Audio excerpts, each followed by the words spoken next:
मारो राजस्थान में आपका स्वागत है। बुलेटिन की शुरुआत आज हम कोरोना की खबर से करते हैं। देश भर में 24 घंटे में आए आंकड़ों ने एक बार फिर डराना शुरू कर दिया है। एक बार फिर हमें सोचने पर मजबूर कर दिया है कि कहीं लापरवाही भारी न पड़ जाए। टीवी स्क्रीन पर आप 3 तस्वीर देख रहे हैं।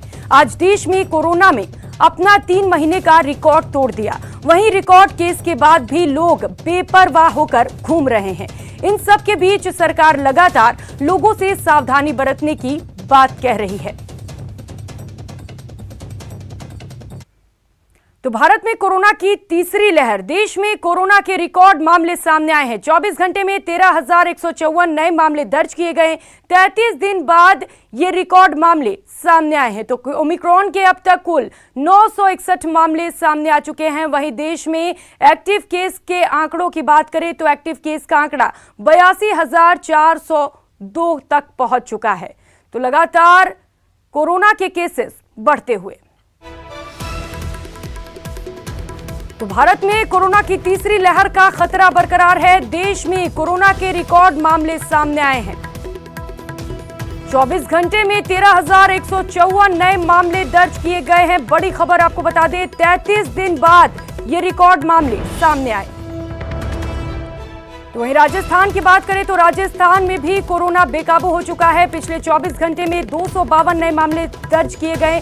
सबसे ज्यादा बात करें तो सबसे ज्यादा आंकड़े जयपुर से सामने आए हैं, जहां पर महज एक दिन में 185 नए मामले दर्ज किए गए हैं। तो प्रदेश में एक्टिव केस का आंकड़ा 773 तक पहुंच चुका है। प्रदेश में पिछले 5 दिन में करीब 10 गुना मामले सामने आए हैं। पिछले 5 दिन में 601 नए मामले दर्ज किए गए हैं। सहयोगी सौरभ गृहस्थी इस वक्त ज्यादा जानकारी के साथ जुड़ चुके हैं। सौरभ, कोरोना का विस्फोट हो चुका है, कितना तैयार है प्रदेश? जी बिल्कुल सही कहा आपने। एक तरह से प्रदेश में कोरोना की तीसरी लहर के रूप में इसे देखा जा सकता है, क्योंकि जिस प्रकार से पिछले एक सप्ताह के दौरान रिकॉर्ड नए मामले सामने आ रहे हैं और अब रोजाना जो है वो मामलों में डबल बढ़ोतरी जो है वो देखने को मिल रही है। खासतौर पर राजधानी जयपुर में एकाएक कोरोना का विस्फोट जो है वो हुआ है और 185 मामले जो है वो सामने आए। इसके अलावा जोधपुर में भी जो है वो डबल डिजिट में आज कोरोना के नए मामले सामने आए हैं। अजमेर में भी डबल डिजिट में मामले सामने आए हैं। तो ये बताता है कि किस प्रकार से अब संक्रमण तेजी से शहर के अलग अलग न सिर्फ हिस्सों में बल्कि प्रदेश भर में जो है वो फैल चुका है। हालांकि स्वास्थ्य विभाग इसको लेकर पूरी तरह तैयार है।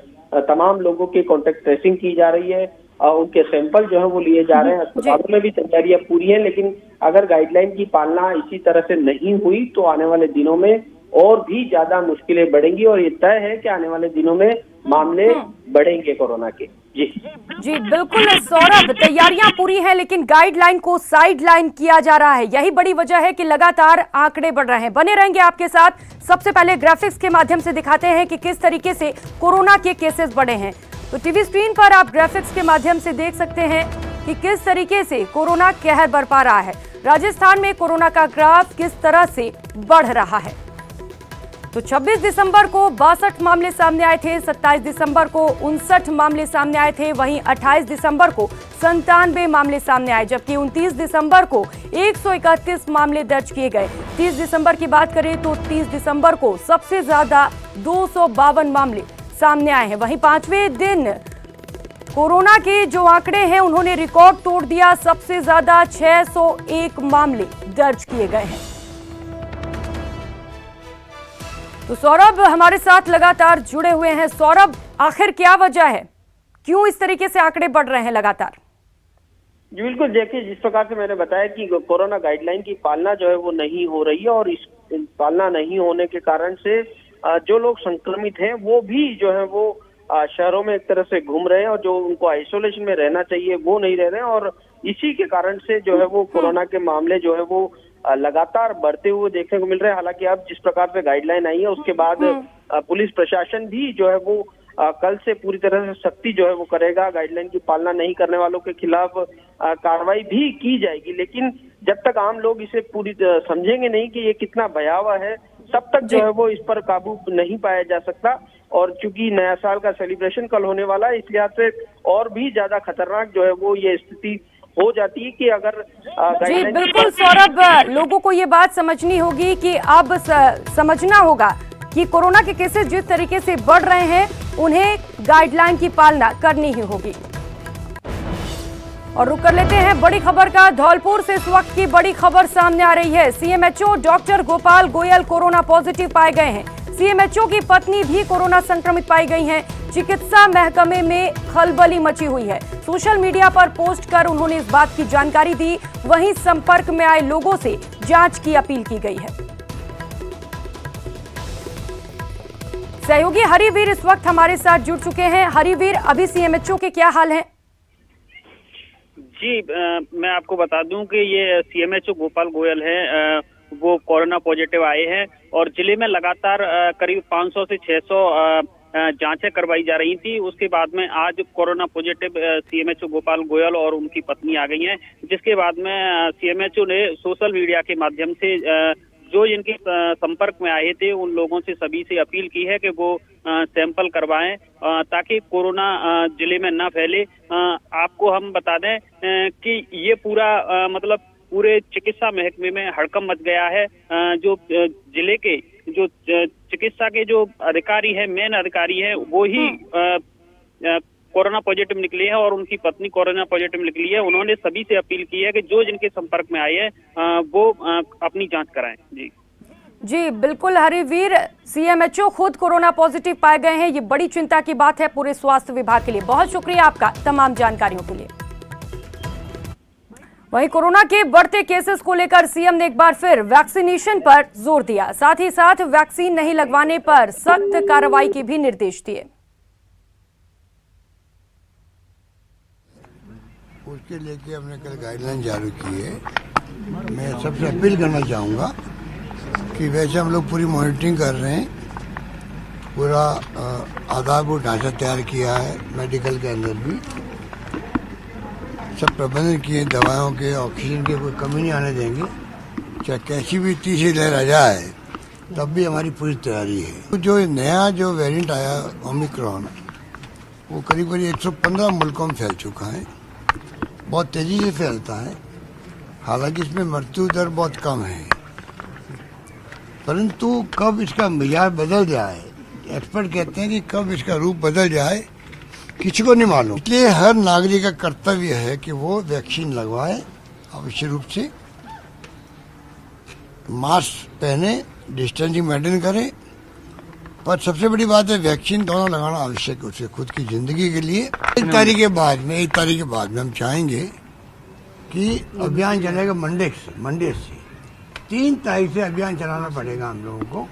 एक अवसर देने जनता को, वो खुद अपने हिसाब से आगे आए और अनुशासन की पालना करें। 3 तारीख सोमवार से उसके बाद में सरकार को सख्ती करनी पड़ सकती है। तो राजधानी जयपुर में फिर कोरोना का बड़ा विस्फोट हुआ है। पिछले 6 महीने के बाद पहली बार एक दिन में 185 नए मामले दर्ज किए गए। अब तक 3 लोगों को अस्पताल में भर्ती कराया गया है, बाकी होम आइसोलेशन में डॉक्टर्स की सलाह के बाद इलाज ले रहे हैं। रिकॉर्ड वैक्सीनेशन के बाद भी राजधानी में कोरोना दोगुनी रफ्तार ने चिंता पैदा कर दी है। की पहल के बाद हमारे राजस्थान में और 181 पे पोर्टल पर कोई भी व्यक्ति जो 10 से अधिक व्यक्ति ऐसे हैं जिनको कि वैक्सीनेशन नहीं हुआ हो, वो वैक्सीनेशन लगाने के लिए अपनी कंप्लेंट बुक कराते हैं। उसके तहत हमारी लगातार टीम काम कर रही है। जयपुर सीएमएचओ में हम हमारे पर प्रतिदिन शाम तक कंप्लेंट जीरो कर देते हैं।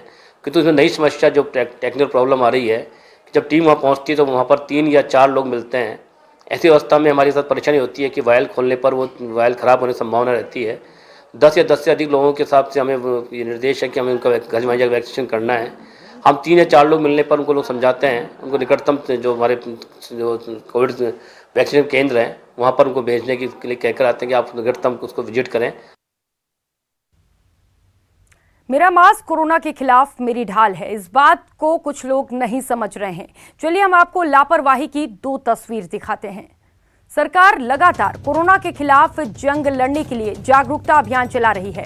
कोरोना के नए वेरिएंट ओमिक्रॉन का खतरा लगातार बढ़ रहा है, लेकिन जनता में लापरवाही जस की तस बनी हुई है। लापरवाह और बेपरवाह जनता गाइडलाइन का उल्लंघन करते हुए नजर आती है।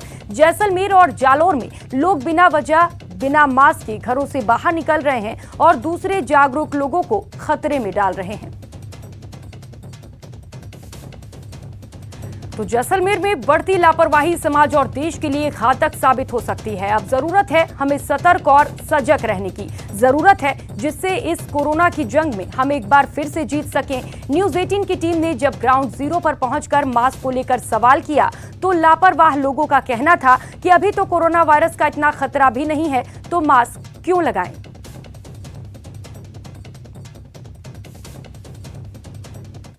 कोरोना का नया वेरिएंट ओमिक्रॉन आ चुका है और लोग अभी भी लापरवाह बने हुए हैं। राज्य सरकार ने भी नई गाइडलाइन जारी कर दी है, लेकिन लोगों के मुंह पर अभी भी मास्क नहीं है। आप देख सकते हैं किस प्रकार से जो लोग हैं या तो मास्क नहीं लगा रहे हैं और लगा भी रहे हैं तो ऐसे है कि कोरोना से तो नहीं बच पाएंगे, हाँ चालान से जरूर बच पाएंगे। कई लोग ऐसे भी है और सबसे बड़ी बात जो नाश्ता करवा रहे हैं वो लोग भी मास्क नहीं पहनकर बैठे। अंकल क्या लगता है कोरोना को लेकर कैसी सतर्कता होनी चाहिए? बिल्कुल होनी चाहिए जी। मैं तो दिल्ली से हूँ इसलिए सतर्कता रखता हूँ कि वहाँ भी है, इसलिए बिल्कुल होना चाहिए। मास्क घूमने आए हैं तो ऐसा नहीं लगता भीड़ भाड़ में आए हैं, पहली बार निकले हैं? नहीं, आते रहते हैं लेकिन यहाँ पे पहली बार आए हैं, लेकिन भीड़ भाड़ तो है, लेकिन सावधानी हमें खुद ही बरतनी है ना। कहीं ना कहीं जो है सतर्कता बरत रहे हैं तो कई लोग लापरवाही वाली बात भी करते नजर आए हैं। कुछ और लोग भी हैं यहाँ पर, उनसे भी बात करने का प्रयास जो है हम करेंगे। भैया किस तरह से जो है वो कोविड है तो देखिए ऐसा है सर, कोविड तो वापस आ रहा है, ठीक है, और जो अभी ओमिक्रॉन जो उनका एक नया वो है, वो जो वायरस का ट्रेंड है नया, तो उसको लेके सतर्कता होनी चाहिए। मैं तो लखनऊ से हूँ, लेकिन 2 साल से कहीं घर से बाहर नहीं निकले, इस वजह घर से निकला है बाहर। लोग जो है वो कोरोना प्रोटोकॉल का पालन करते हुए घरों से बाहर निकल रहे हैं, तो कई लोग अभी भी लापरवाह बने हुए हैं और कुछ लोग जो है मास्क नहीं पहन रखा है। भैया मास्क नहीं पहना आपने? मास्क दुकान पे भूल के आ गया। या सिटी में अलग ज्यादा है ही नहीं, जैसलमेर में तो डर तो लगता ही है ना, सबको ही लगता है। तो मास्क नहीं पहना? मास्क यहाँ कोई चल रहा ही नहीं मास्क के, सब बिना मास्क ही चलते हैं। लापरवाही लगातार जारी है और इसका खामियाजा कहीं ना कहीं कई लोगों को भुगतना पड़ सकता है, उनके परिवार को भी भुगतना पड़ सकता है। श्रीकांत व्यास, न्यूज 18 जैसलमेर। तो वहीं जालोर में भी लोगों की लापरवाही भारी पड़ेगी। बिना मास्क लोग सब्जी मंडियों में खरीदारी कर रहे हैं। कोरोना प्रोटोकॉल को नजरअंदाज कर खुलेआम बीमारी को न्योता दे रहे हैं। स्थानीय प्रशासन की ओर से किसी भी तरीके से लोगों को रोका टोका नहीं जा रहा है।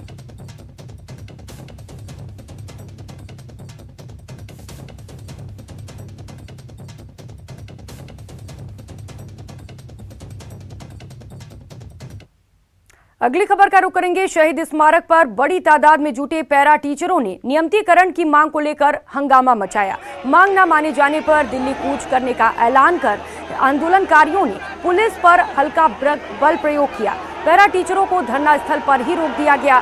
दरअसल बीते 2.5 महीने से यहां धरना दे रहे राजीव गांधी पैरा टीचर, मदरसा पैरा टीचर और शिक्षा कर्मी स्थायी करने की मांग कर रहे हैं। करीब 14,000 संविदा कर्मी सरकार पर वादा खिलाफी का आरोप लगाकर धरना प्रदर्शन कर रहे हैं। विधायक अमीन कागजी धरना स्थल पर पहुंचे और संविदा कर्मियों से समझाइश की कोशिश की। उन्होंने सरकार से वार्ता कराने और समाधान का भरोसा दिलाया।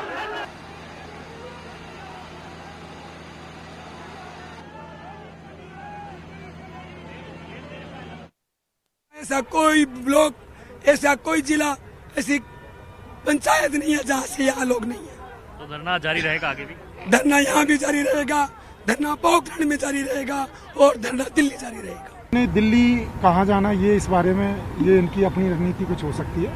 हमारा तो मेन कंसर्न यही है कि कोविड की नई गाइडलाइन जारी हुई है, उसके अकॉर्डिंग 200 से ज़्यादा लोग इकट्ठा नहीं हो सकते। आप लोग इस समय 2 से ज़्यादा हो, पहले से आप लोगों का आंदोलन चला आ रहा था, तो अब नई गाइडलाइन के हिसाब से आप लोगों को उसकी पालना करनी चाहिए।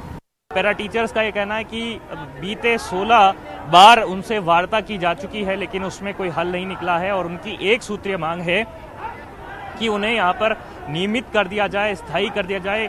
उन्हें जो मानदेय मिल रहा है वो काफ़ी कम है, 9,000 के मानदेय पर वे लगे हुए हैं। ऐसे में उनका भरण पोषण गुजारा नहीं हो पा रहा है। इस लिहाज से अब ऐलान किया है कि वे इस आंदोलन को आगे बढ़ाएंगे और दिल्ली कूच करेंगे, वहां जाकर के अपनी मांगों को रखेंगे और मुखर तरीके से अपनी जो आवाज़ है उसको बुलंद करेंगे। इस लिहाज से जो आंदोलन है उसको अब आगे बढ़ाने की कोशिश है, क्योंकि पहले भी कई संगठनों द्वारा आगे बढ़ करके दिल्ली कूच किया गया था, तो उसके बाद में कुछ मांगों पर उनके सुनवाई हुई। इस लिहाज से अब इन्हें भी लगता है कि दिल्ली ही अब आखिरी रास्ता जो है वो बचा हुआ है। कैमरा पर्सन दिलीप चेची के साथ महेश दाधीच, न्यूज़ 18 जयपुर। सरकार का मकसद है समाज के अंतिम छोर पर खड़े शख्स तक विकास का फायदा पहुंचाना। ये बात सीएम गहलोत ने आरएएस अधिकारियों के संबोधन में कहा। नए अधिकारियों को सेवा के पथ पर चलने की नसीहत देते हुए सीएम ने कहा कि अधिकारियों के बगैर सरकार की योजना लक्षित वर्ग तक नहीं पहुंच सकती। हम बार बार कहते हैं संवेदनशील, पारदर्शी, जवाबदेह प्रशासन देंगे, गुड गवर्नेंस देंगे। वो संभव ही नहीं है बगैर हमारी इस प्रकार की सोच के, चाहे वो अधिकारी हो, चाहे वो पॉलिटिशियन हो। राजस्थान राज्य सेवाओं के आधारभूत प्रशिक्षण कार्यक्रम में सीएम गहलोत ने राज्य सेवा के अधिकारियों को उनका कर्तव्य याद दिलाया। और अगर मान लीजिए वहाँ का बीडीओ, एसडीओ अगर सब मिलके सरकार की योजनाओं का किस प्रकार हम प्रचार करें, उसमें अपनी अकल होशियारी को काम ले, अपने प्रशासनिक क्षमता का उपयोग करे, तो एक लगता है जिंदगी में आनंद भी आता है। मैंने मेरी लाइफ के अंदर कितने लोगों को भला कर दिया।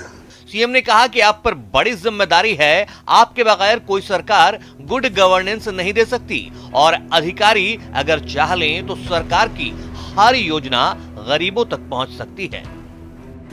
किस रास्ते पे जाना आपको, वो आपको तय करना है।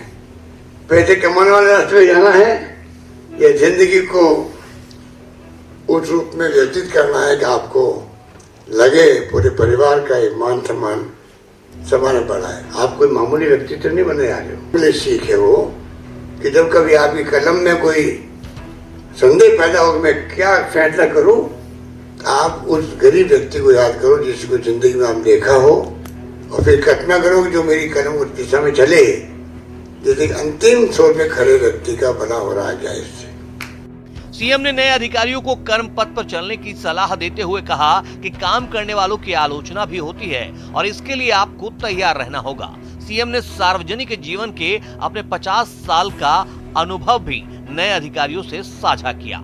Dinesh Sharma, news 18 network, Jaipur. रीट भर्ती के पदों की संख्या 31,000 से बढ़ाकर 50,000 करने की मांग को सीएम अशोक गहलोत ने अव्यवहारिक बताया।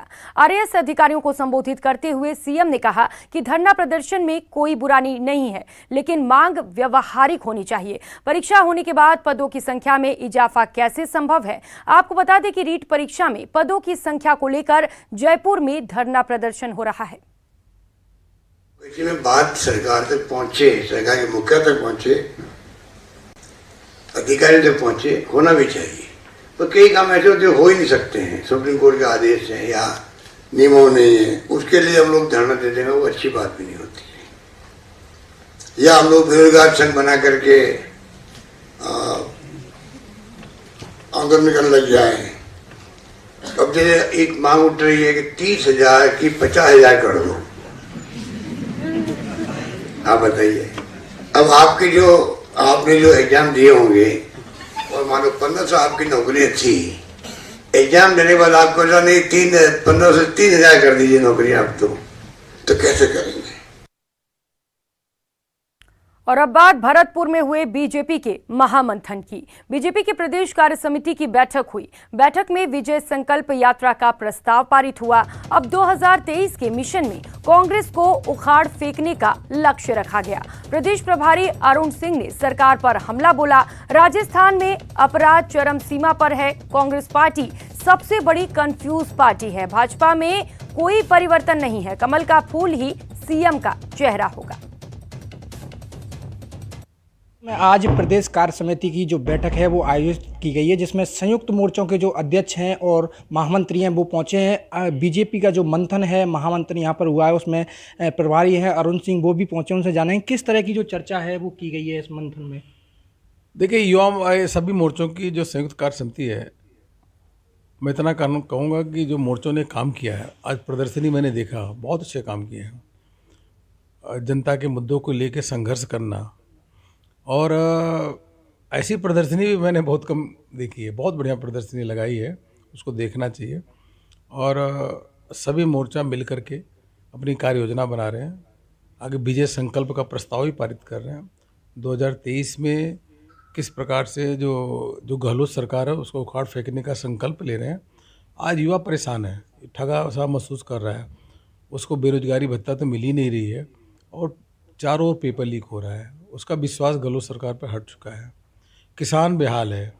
किसान को जहां एक तरफ मोदी जी उसके अकाउंट में 6,000 रुपये दे रहे हैं, अन्य योजनाओं के माध्यम से लाभ दे रहे हैं, और वादा करने के बाद भी किसानों को अभी तक कर्जा माफ़ नहीं हुआ, और तो और कर्जा माफ़ नहीं होने के कारण बैंक भी किसानों को कर्जा यहाँ पे नहीं दे रहे हैं। ये बहुत बड़ी समस्या है। कैमरा पर्सन दिलीप के साथ दीपक पुरी, न्यूज़ 18, भरतपुर।